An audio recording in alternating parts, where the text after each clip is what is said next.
You know the place where, in Chariots of Fire, where Eric Liddell, who is kind of a hero of mine, the more I've gotten to know him, the more I realize, the more I've read about him, the more I've come to see he really was the genuine article.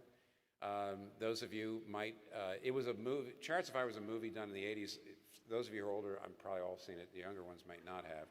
But it was about a man who, he was a Scotsman who was, born and raised in a missionary, Christian background, and but he was also a terrific runner.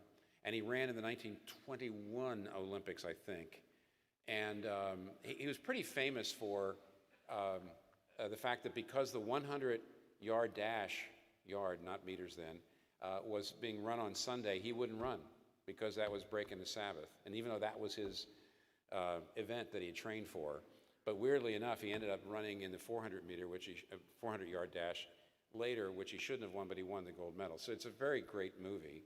But at one point, his sister, Jenny, comes to him and says, "Why are you doing all of this? Why are you working so hard at this? Why are you working so hard at this?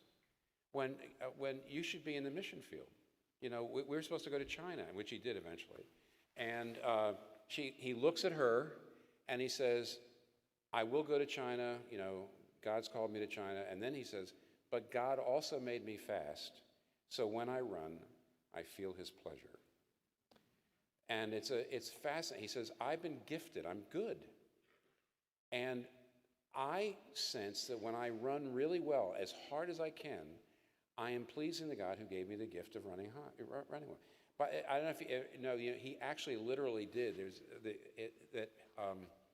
He had a really weird way of running that when he got near the finish line, he would put his head up and he would open his mouth and look like he was just praising. He really would do that. In the movie, they actually have him doing that. If you actually go on YouTube or something and find some old clips of him, when he got near the end, when he had really given it his all, it looks like he's praising God, and he probably was. Because he says, "I just want to please God. I don't want to be successful so that people can say, 'Oh, look at gold medal.'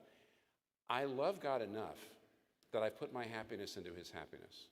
By the way, if you love somebody enough so that you're only happy when they're happy, I hope everybody in this room has experienced that, because that's the meaning of life. When you love somebody so much that you actually insert your happiness into their happiness so you're only happy when they're happy, you got to do that with God. You got to love God enough to say, if he's happy and he gave me this gift, and when I run, I feel his pleasure, and that's clean energy.